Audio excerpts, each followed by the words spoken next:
red square. We're good. All right. So earlier we talked about all these different explorers and where all they went and what they did. Now we're going to talk about the results of what they did that have these long-lasting effects on both the Americas and Europe. It's called the Columbian Exchange.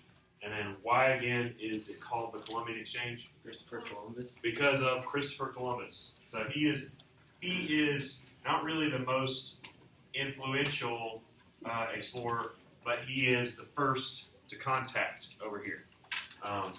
That's what he's known for. So he contacts these guys down here. He goes back and forth, and he spreads germs and that kind of stuff, and he takes stuff back and forth between Europe and the New World. Okay. Now, again, does Columbus know that this is a new world? No. No, he doesn't know that yet.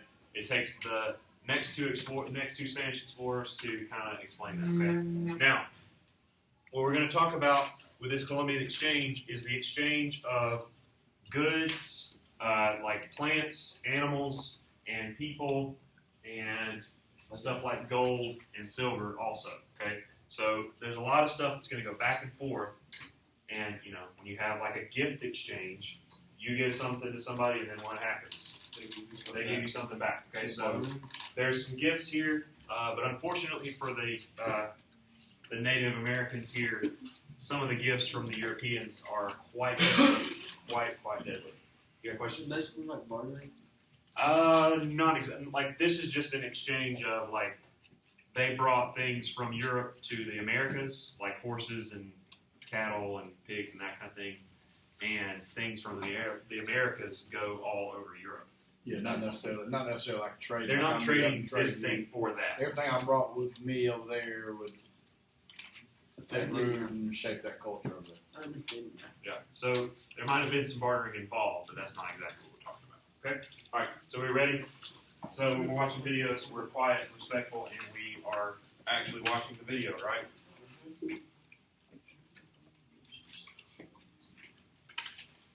This is some pretty interesting stuff today. See what you pick up on in there.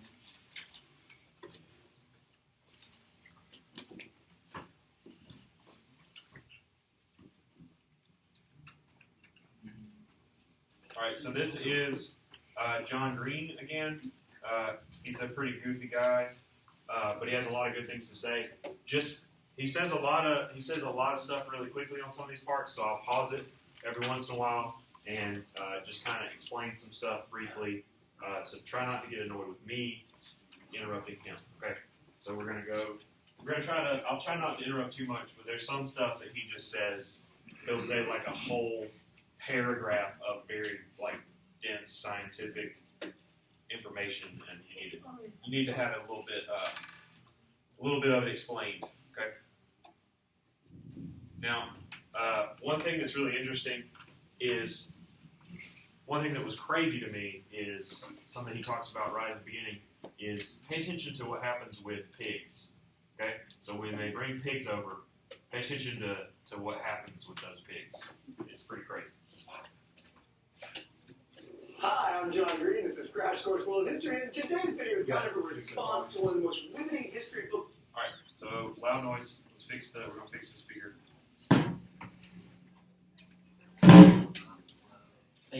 All right, now we're ready.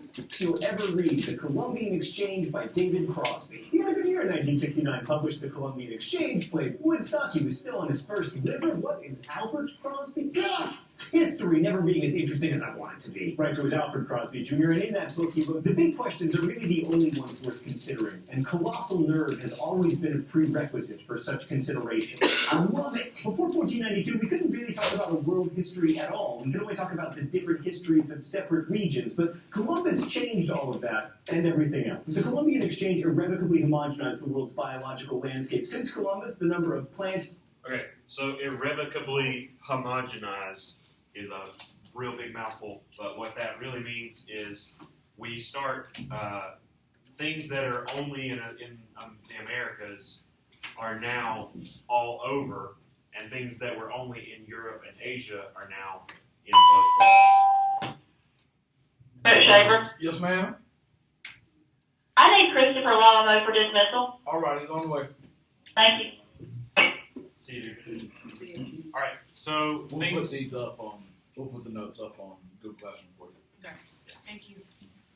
So things that were only in one place are now in all places. Okay, so everything starts to look very similar. Like you have things that were previously, like corn, used to only be in the Americas, and now corn is everywhere, right? So that's what he means. He means that things are starting to look the same everywhere. Okay. Now, a problem with this is that when you take a non-native species, which is called, does anybody know what that's called? It's non-native. Domestic. Invasive. Okay. If you have an invasive species, like take kudzu for example. If you have kudzu in a field, which we brought from China to help with soil erosion, and it took over the whole southeast, right? Because kudzu is everywhere.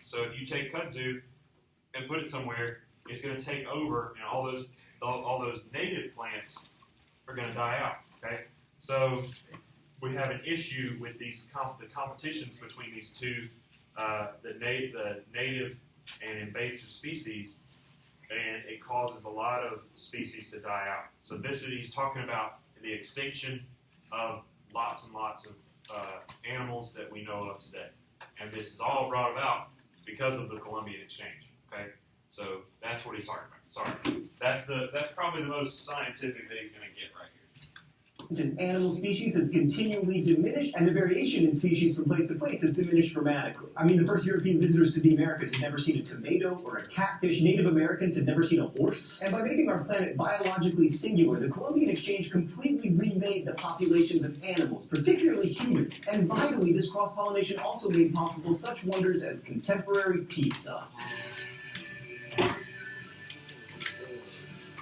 He talks a lot about pizza. He loves pizza here. He gets really. So we're going to break Columbian Exchange down into 4 categories. Diseases. Boy, you're looking good, smallpox. I'm glad you've been eliminated. Animals, plants, and people. Mr. Green, people are animals. Yeah, that's true of me from the past, but just for the sake of simplicity, also, if you think about it, microbes are kind of animals, and plants are too. I mean, oh my God, shut up before I kill you and create a time travel paradox. Microbes, like those hairy blokes back there, were a definite negative in terms of the Columbian Exchange. Terminology is hard here, but the majority of Caribbean islanders or Native Americans or Amerindians had exactly one response to the arrival of Europeans: death. We can't be sure how many natives died as a result of European arrival, but it was definitely more than 50%, and some estimates place it as high as 90%. Historians. So at the least, about 50% of American Indians or Native Americans, and as high as 90%. So can you imagine like what was here before Columbus got here, before he got there? There were lots more people here. There was lots more vibrant and thriving civilizations, and then due to the Columbian Exchange, they exchanged some diseases and wiped out the Native American populations. Okay. Used to blame European brutality, which was definitely a factor, but the main culprit was disease. Smallpox is usually seen as the villain of the story, but it's more likely that a series of diseases in combination did the damage. Along with smallpox, Americans were killed by measles and mumps, typhus, chickenpox, none of which they had been previously exposed to. This astonishing decrease of population was definitely the worst effect of these diseases, both psychologically and demographically, but the secondary effects were almost as bad. For one thing, the deaths of Aztec and Incan rulers touched off wars, which in turn made it easier to spread disease, because, the number one way to catch smallpox is via hand-to-hand combat. Plus, leaders kept dying. Okay, so he talks about the spread of smallpox. Why would it be? What? Yeah. That's just him doing silly animations. All right, so he said the quickest way to spread smallpox was during hand-to-hand combat. Why would that be? Because it spreads through open wounds. Okay, it spreads through open wounds, and what happens when you're fighting somebody? They bleed all over you. You bleed on them, they bleed on you, so there's a lot of transfer of germs and microbes that way. Okay. Guys, I was telling first period, they didn't have the concept down about germs or anything like we think now. They didn't really understand the fullness of that. So if you're fighting somebody and you kill somebody, his blood might be on your hands for 3 days. I mean, they didn't just run to the soap and water and take a shower or whatever. I mean, It was just part of who they were. Okay, so you might be eating your dinner at night with blood all over your hands. That's what it is. They didn't worry about that. And they didn't know. They didn't know to. Like even like the Aztecs, who were supposedly the city was very clean and they had garbage men and all that kind of stuff. And people like Montezuma, they says twice a day. It's still not something that they understand how it spreads. Okay, so that's a big deal. They don't understand how it spreads from person to person. They don't understand the blood transfer there either. Okay. I don't know if you just walked out. Huayna Capac, the leader of the Inca Empire, succumbed to smallpox before Pizarro even arrived. His death led to a violent succession struggle between his sons, which was won by Atahualpa, who in turn was captured and killed by Pizarro. And without that war, the Inca would have had a much better chance against the Spaniards, whose numbers were comparatively tiny. A similar thing happened to the Aztecs. The Moctezuma who eventually lost to Cortez was the nephew of a much more powerful king who died of smallpox. And the death of that great king encouraged some of the smaller states in the Aztec Empire to rebel, and some of them even fought for the Spaniards. And another side effect of disease was starvation, because there simply weren't enough people left to grow crops to feed the living. And then malnutrition made survivors that much more susceptible to disease. In short, it sucked. The transmission of disease largely went one way, from the old world to the new, but the Americans did have one gift for Europe: venereal syphilis. It showed up in Europe around 1493, and even though Europeans are very fond of describing syphilis to each other, Italians called it the French disease, the French called it the disease of Naples, Poles called it the German disease, Russians called it the Polish disease. The truth is, venereal syphilis was spread by sailors who'd returned from the Americas. In fact, in his book, The Columbian Exchange, Crosby tells it like this: sailors, by the nature of their profession, are men without women, and therefore men of many women. We can imagine no group more perfectly suited for guaranteeing that venereal syphilis would have worldwide distribution. Who says history books are boring? Syphilis would go on to infect a veritable who's who of Europe, from Baudelaire to Gauguin. So basically, he's saying that it spread because sailors are dirty dogs and they're gross. Okay, it's funny. He mentions that they called it in Europe. They called it different names depending on where you were. So if you were in Spain, you would call it Portugal's disease. If you're in Portugal, you can call it Spain's disease, and vice versa. So they all blamed it on each other. But it came from all of their sailors, because all of the sailors were out doing all this stuff. So they're technically, pretty much everybody's to blame, right? So it's just the sailors that took part in this, but they spread it to everybody else. And to Nietzsche, not to mention numerous family members of the famously infertile Tudor and Valois families, meaning that syphilis may be responsible for many of those miserably boring dynastic power struggles of post-Columbus Europe. Anyway, nothing against syphilis, but it pales in comparison to the devastation wrought by Old World diseases arriving in the New World. But the New World did have one gift for the Old World that was pretty destructive: tobacco. Oh, it's time for the open letter, and there's been a costume change? That doesn't bode well. An open letter to tobacco. But first, let's see what's in the secret compartment. Don't be cinnamon, don't be cinnamon, don't be... Dang it! I guess that I'm going to do the cinnamon challenge. Do it. Just cinnamon. Do it. I'm not happy about this, Stan. Cinnamon. For the record. Alright. I'm going to do the cinnamon challenge. 1 tablespoon of cinnamon in my mouth, no water. Looks good. Give me some cinnamon. I sold this color. Oh, boy, that sucked. I regret doing that, to be honest with you. Dear Tobacco, I just did something really stupid, but at least it was cheap. I'm going to tell you 2 stories about smoking. The first comes from my high school history teacher, Raul Meyer, who also writes Crash Course. When I was a senior in high school, he walked up to me and he said, I want you to keep smoking. I want you to smoke until the day after your 65th birthday, and then I want you to die so that I collect all of your Social Security. That inspired me, Mr. Meyer, to quit smoking just 8 short years later. Here is an amazing statistic. Cigarettes were handed out to American servicemen during World War II, and more soldiers who started smoking during the war died from smoking than died from the war. So if the New World was looking to extract some measure of revenge for smallpox and measles and chickenpox, mission accomplished. That is John Green. Now on to animals. American animals like llamas and guinea pigs never really caught on in Eurasia. But imports to the Americas like pigs, cows, and horses were revolutionary. Let's go to the thought bubble. First of all, these animals, especially pigs, completely remade their food supply. Pigs breed really quickly, they eat anything, and they turn into bacon, which made them heroes to the New World, just as today they are heroes to the internet. Here's how quickly pigs breed. When Hernando de Soto arrived in Florida in 1539, he brought 13 pigs. By the time of his death, there were 700. That was 3 years later.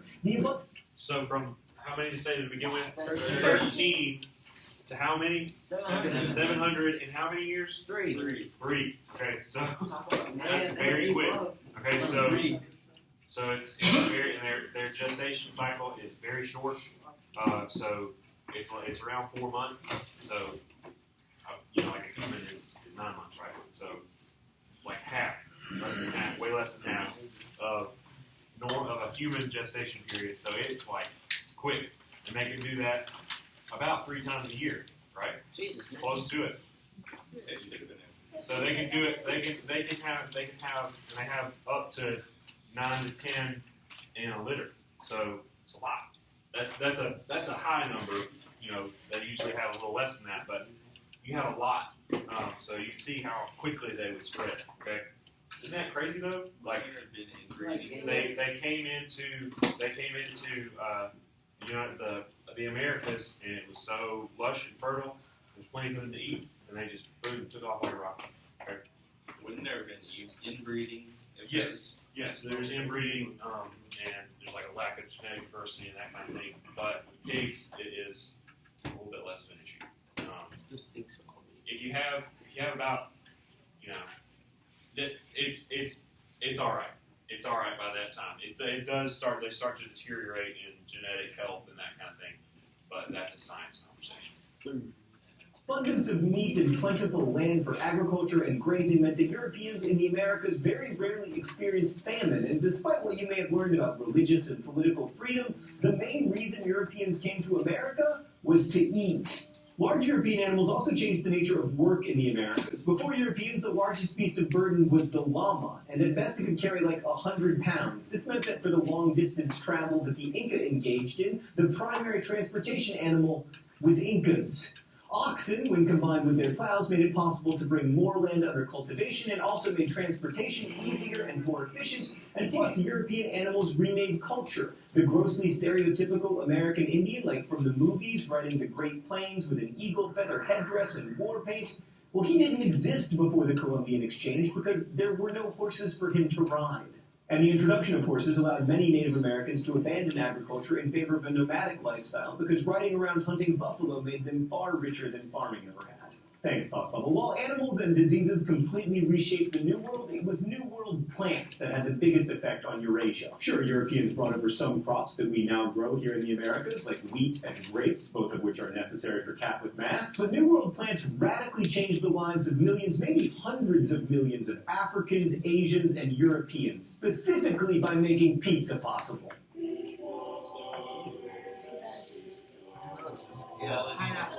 Disgusting.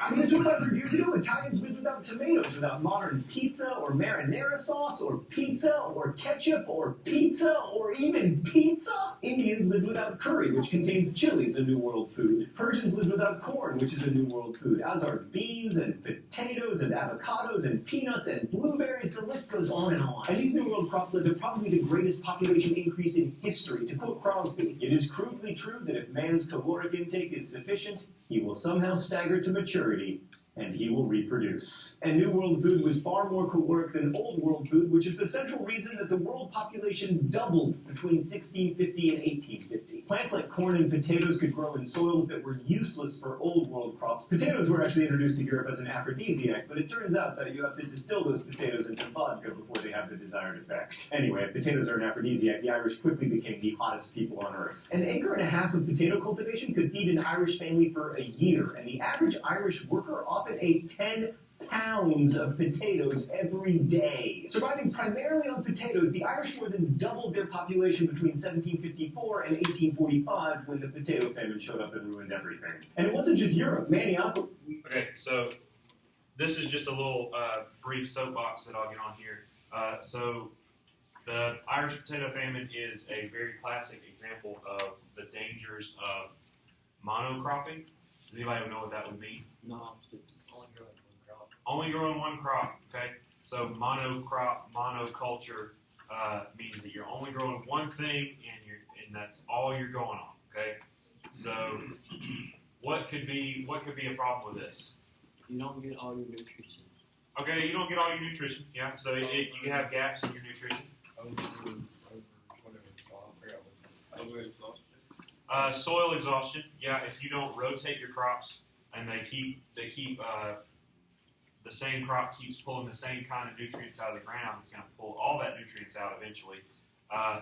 But one thing that I'm looking for is what happened with the potato is the potato blight wiped out all the potatoes. And because they didn't have anything else planted, they didn't have any food, okay? And there were like a few cases of blight-resistant potatoes, but it didn't help. They were in real bad shape because they had monocultures. And we have them a lot in the United States. When you go by a cornfield, you see nothing but corn, that's a monoculture. And it is something that we have really, really adopted, especially from the industrial age of our agriculture, that really is going to deplete our soils and deplete our top layer of ground cover to the point where we get something called the Dust Bowl. Anybody heard of that? Yep. So this is like some very early inklings of what we're going to see that we're doing to the soil with this industrial modernizing agriculture. Okay, so end of soapbox.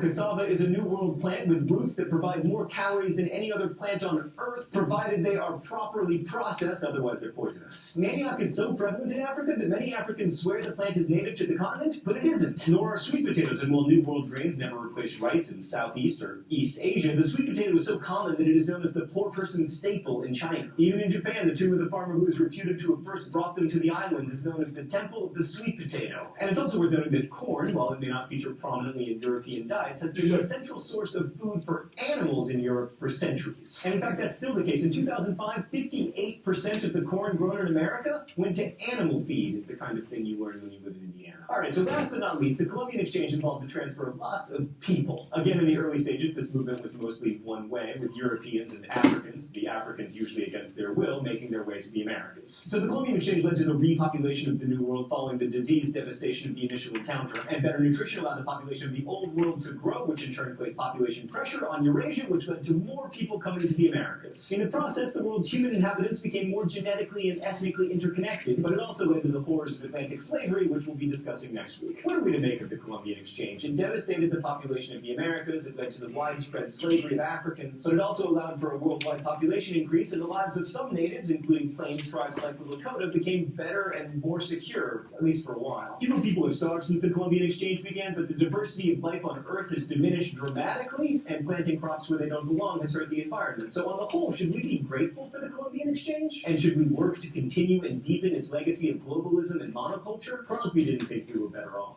The Columbian Exchange has included man, and he has changed the old and new world, sometimes inadvertently, sometimes intentionally, often brutally. It is possible that he and the plants and animals he brings with him have caused the extinction of more species of life forms in the last 400 years than the usual processes of evolution might kill off in a million. The Columbian Exchange has left us with not a richer, but a more impoverished genetic pool, and we, all of life on the planet, are the West for Columbus, and the impoverishment will increase. But let's give you the last word today. Do you agree with Crosby? Are longer, healthier lives for more humans worth the sacrifice of an impoverished biosphere? And most importantly, how will your conclusions about this question shape the way that you live your life? Thanks for watching. I'll see you next week. Crash Course is produced and directed by Stan Miller. Our script supervisor is Danny. Okay, so let's talk about his question there. So basically he says, should we be thankful for the Columbian Exchange? So what do we think about that? Should we be grateful that this is going on? Like, I think so.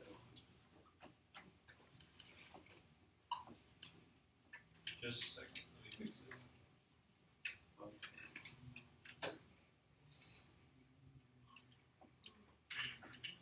should we be thankful for this? Should we think that this is a good thing or a positive thing Yes. with the Columbian Exchange? So we think yes, but what's the negative side? We got to remember the negative side. So we have monocultures. We have a lot of things that have gone extinct. We had a lot of people die because of this exchange of smallpox and other contagious diseases. Almost all of the Native American population just decimated. If they weren't killed, then they were definitely drastically affected. Okay, so is it worth where we are now? Yes. To me, you could debate this, and this is kind of a philosophical conversation, but as far as the nuts and bolts of it, we were going to do this anyway. So what I mean by that is, are we just going to sit in Europe and just be content to think that there's nothing else out there? Are we content now to stay on the planet and think that there's nothing else out there? We're already exploring space. So I think it's kind of this is an important philosophical debate and thinking about this, but in reality, we were always going to go to the Americas. We were always going to discover this. It was just a matter of who. If it hadn't been Columbus, it would be somebody else, right? It would have been the next explorer. If he had not reached the Caribbeans, then it would have been somebody else.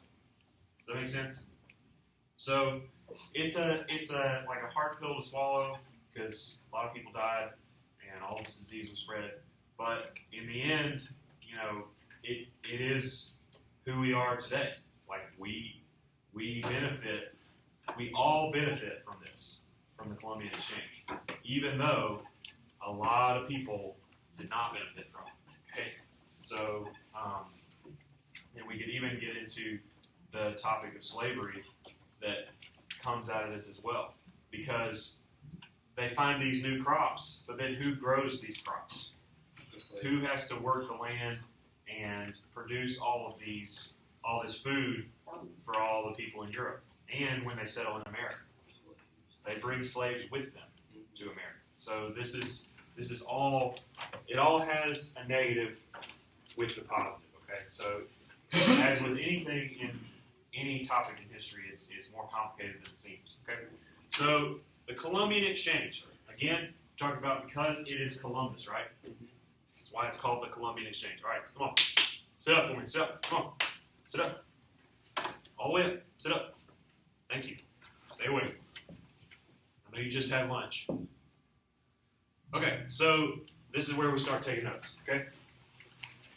The Columbian Exchange refers to a massive transfer of people, animals, plants, technology, language, and diseases between the old world. What's the old world? Europe. Yep. And then what? And then the new world. What's the new world? America. The Americas. Okay. So the transfer between those two places is what we're going to be talking about here.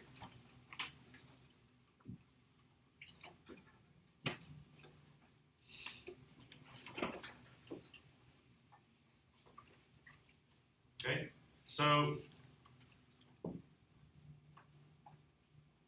in addition to all of these things, there's also the further complication of the Atlantic slave trade. Okay, so this is the beginning, early days of the Atlantic slave trade, and they're bringing slaves to the New World with them.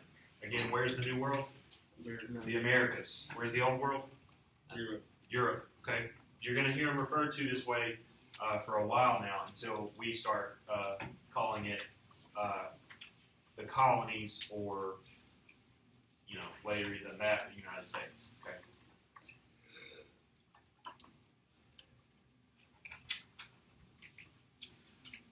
So this is going to be this is the beginning of a very dark point in our history, specifically with the Atlantic slave trade. You saw briefly on the video the kinds of ships that carried slaves over to Europe and to the Americas, and you could see on there how close quarters it was, how close everybody was. Just horrific conditions. Tons of these enslaved African people were not able to make it. They didn't make it all the way there because of the terrible conditions. Basically, they were trying to cram as many people on there as they could, and it just was just not safe as far as the sanitation of it. Okay, so terrible, dark spot in our history that starts at this point. Okay, so this is going to start the actual list. Okay, this is just some examples, general what they exchange, and this is going to be the Europeans' list. Okay, so first off, they brought grapes and wheat for what purpose? Food, but what specific food purpose? It says it on there. Communion. What do you have to have for communion? You have wine and bread. So for the blood and body of Christ spilled out, broken for you, that kind of thing. Okay. So for Catholic Mass and communion, you have to have wine and bread. So that's the main reason they bring that over. Okay. Your church, it may be grape juice and a wafer. Yeah. Might be a little tiny plastic cup of grape juice and a little bitty piece of a cracker. Okay. It's not good, trust me. It doesn't. It's not super great. It's non-salted. It's not really a meal. It's just not kind like of a salty cracker. It's really about the principle of the matter, and it's kind of a ritual for your mind and your spirit more than it is an actual meal. All right, moving on. You can get a meal after. You could get a meal after, especially if you're Baptist. All right, so some other things they bring are these animals here: cattle, which means cows, chickens, horses, sheep, and all of these are going to change the shape of the landscape around them, around for the American Indians. And this is another term, Amerindians. You'll see this from here on out. Also, all it means is American Indians. Okay, which are they Indians? No. No, they're not really Indians. They're But Americans. they get referred to as Indians from here on out anyway. So this is a term that refers to them. All right, now specifically, horses, just like you talked about in the video, give the Plains Indians a really big edge on the buffalo, and they become nomadic, and they center their lifestyle around horses and the hunt for buffalo. So as the buffalo move across the plains, so do they. They go with the herd of buffalo, and they move their teepees and go to the next grazing place. Okay.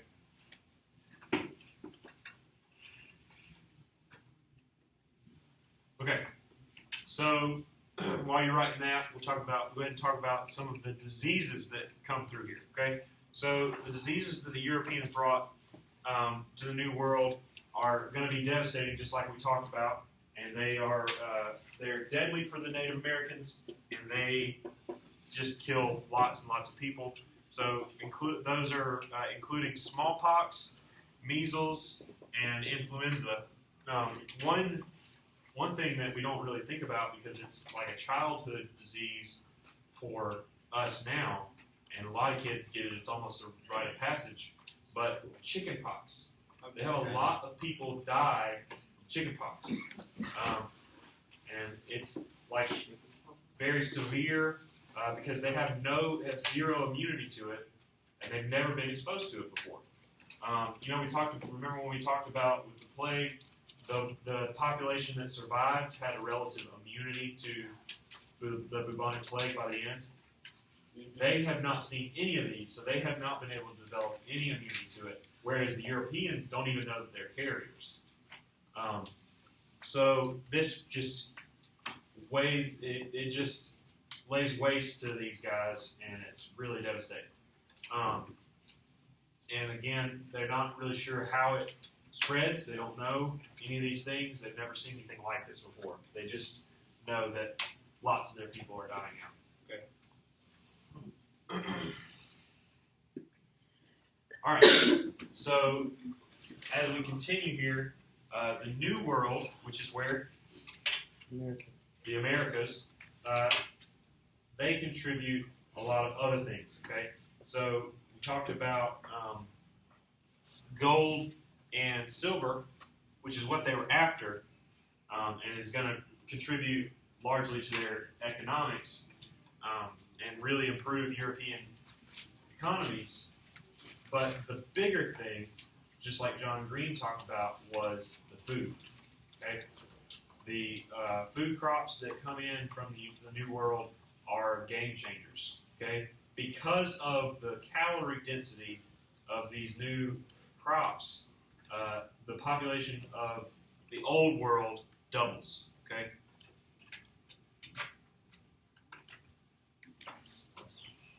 So some of these are going to include potatoes, corn, manioc, which is that root thing that was, you saw the lady with the mortar and pestle pounding a little root thing. Looks like a skinny sweet potato. That has the highest calorie density of any crop in the world, but you got to process it right, or it'll kill you. It's kind of poisonous. All right, so that's the one thing, and then tomatoes, pumpkins, and peppers, and then all of these things are going to become really important to food in the Old World. Okay.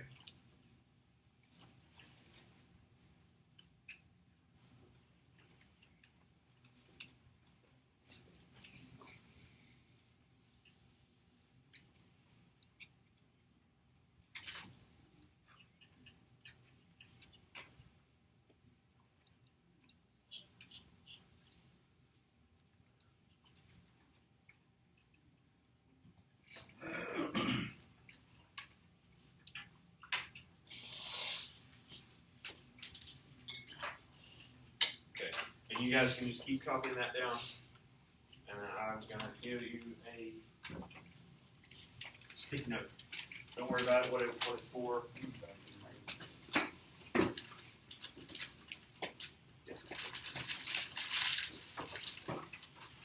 We'll talk about what these are for in a minute. But just go ahead and be copying your stuff.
Are we good?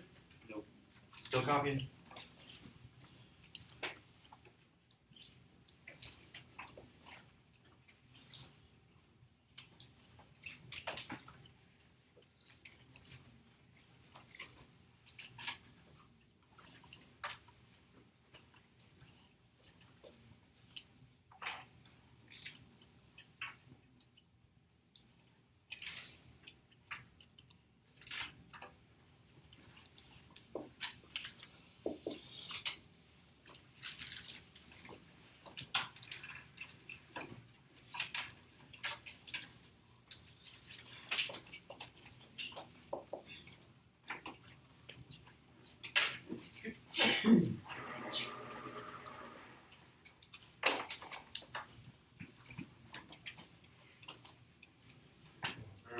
guys, if you don't get every last word of this and you're worried about it, these are always going to be on Google Classroom, right? Okay. Along with the video. So if you didn't catch a part of the video that you really wanted to, videos are in the slides with a link on there. Right? You saw how I clicked on it to get to the video. You guys can do that too. You can even do it on your phones. We get there? Pretty good? Pretty close? Alright, so these are your different crops, right? So they bring in all this different list of things here, and these contribute to the doubling of the old world populations, right? Okay, so this is just to give you an idea of kind of what that looks like, okay? So I'll just go through here. So coming from the New World, which this is what the New World is contributing to the Old World. You have tobacco, pumpkin, quinine. I'm not really sure what that is, but I think it's just a food crop. Turkey, squash, sweet potato, avocado, pineapple, cocoa beans, peppers, cassava, peanut, potato, tomato, corn, beans, and vanilla. Okay. So that's a lot of colorful, nice, vibrant food. Okay. So that's some cool stuff, right? Stuff that before now, like when I was your age, I didn't know that any of this stuff came from America. I just thought we've all been eating this for always. But all these things come from the Americas, right? Now, if we're talking about what's coming from Europe, we have two things that come from Europe. What are the two things we need for communion? Wine and bread. Wine and bread, so we need grapes and wheat, right?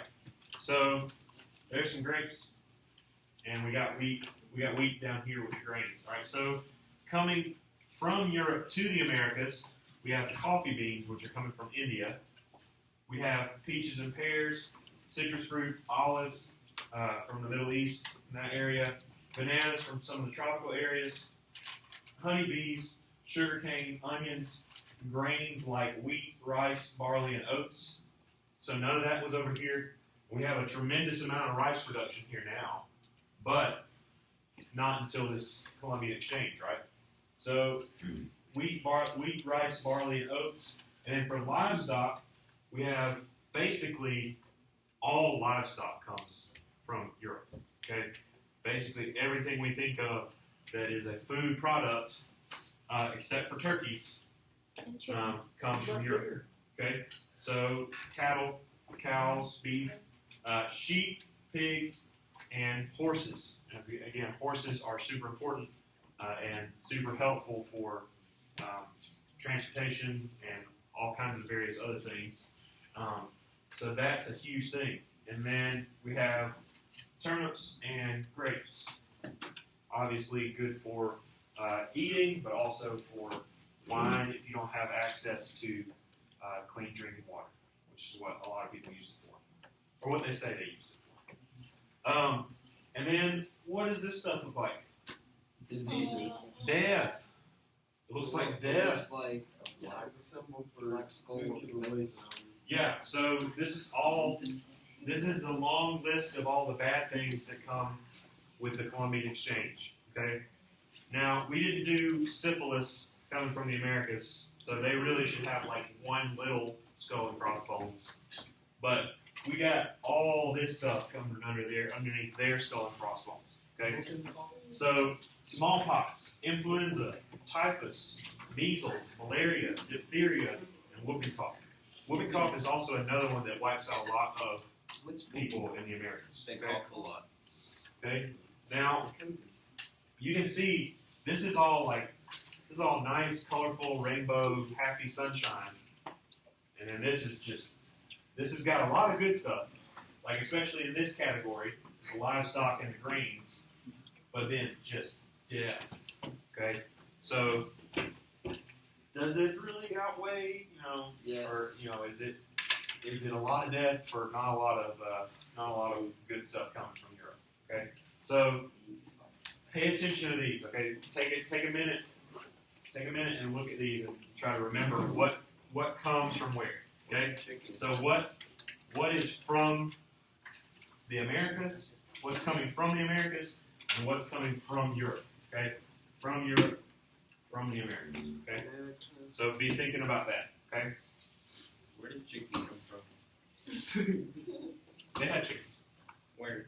Well, in the Americas. Turkey's not a chicken. Well, they They had turkeys, and Europe has chickens. Okay. Some chickens come from that island.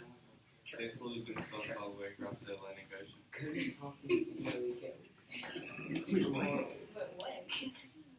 Next one.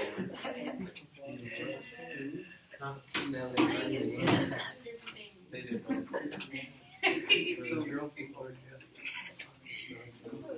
All right, if you've probably written most of these down already from the list that we had earlier, but if you want to copy down a couple more of these, that's fine too. All right, now.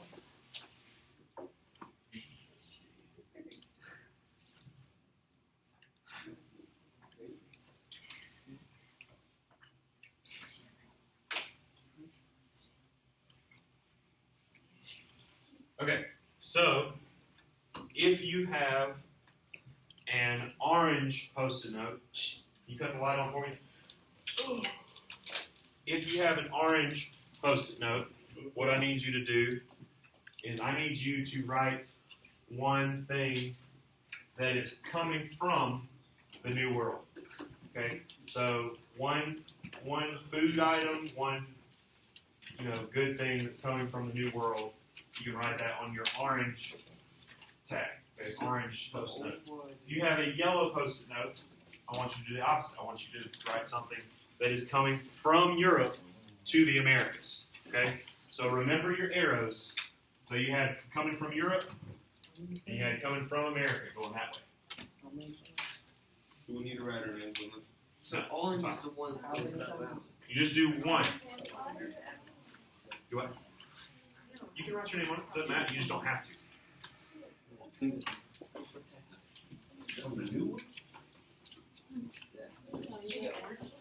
All right. Now, if you've already put yours on there, you can sit in there.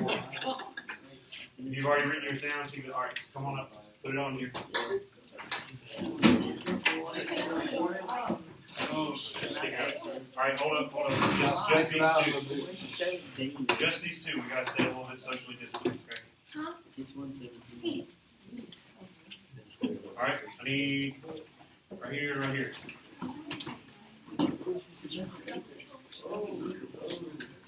Okay.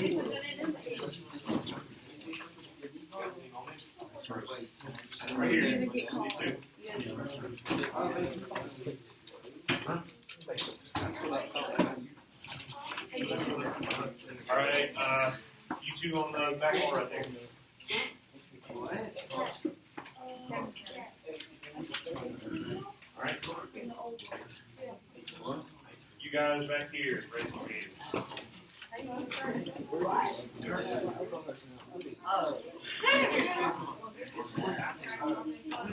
All right. You two, go ahead. Right here. Yep.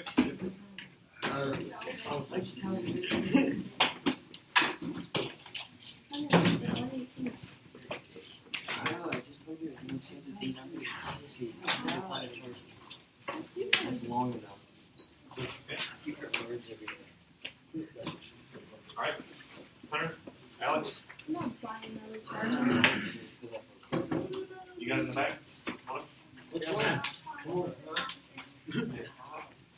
I want to make sure because you kept taking two at a time.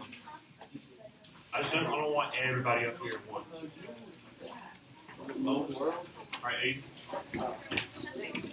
What you got? So you want everybody? You had yellow? And you get your switch. All right. Anybody else?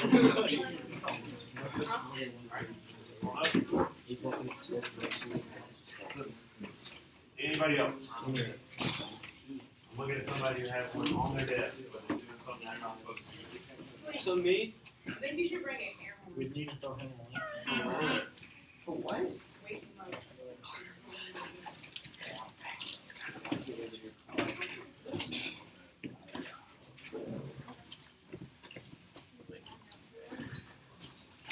Oh, goodness. All right. So let's look at the damages. Okay, so this is supposedly from this side is supposed to be stuff that is from the New World, right? You got an orange one, you're supposed to go from the New World.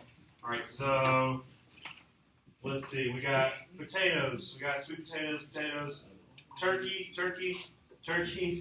tobacco, pigs, cattle, turkey again, corn, turkey, pumpkin, horses. All right. See, I mean, this is why we do this, because we want to check and see if we retain the stuff. All right. So over here we got pigs, cattle, horses, whooping cough, peaches, cattle, grains, cows, sugarcane. See, this one's one that got me, because that's not one that we typically think comes from the European side, but sugarcane comes from Europe and from Asia. Citrus fruits, another thing we don't think of, comes from Europe and Asia. Grapes, you're from America. Turkeys. So this one, you actually had the right thing written, but it's in the wrong place. It's all right. Livestock. So lots of things here. All right, now, what are some other things like whooping cough that could have gone over here? Smallpox. Smallpox. So we got a lot of the good things. You guys remembered all the good things, but there was that whole long list of bad things that like killed people and were terrible, right?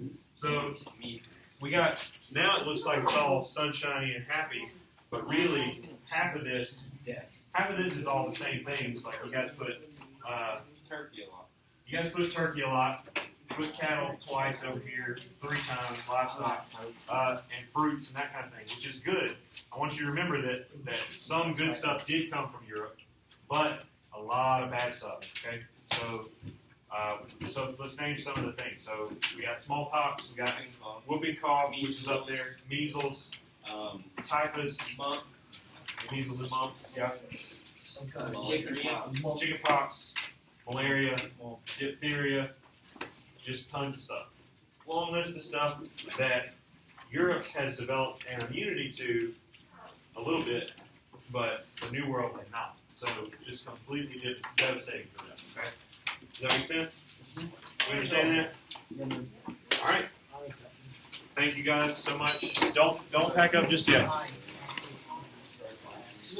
Hey guys, I'll stay in your seat. Pretty soon the bell rings. Walk around.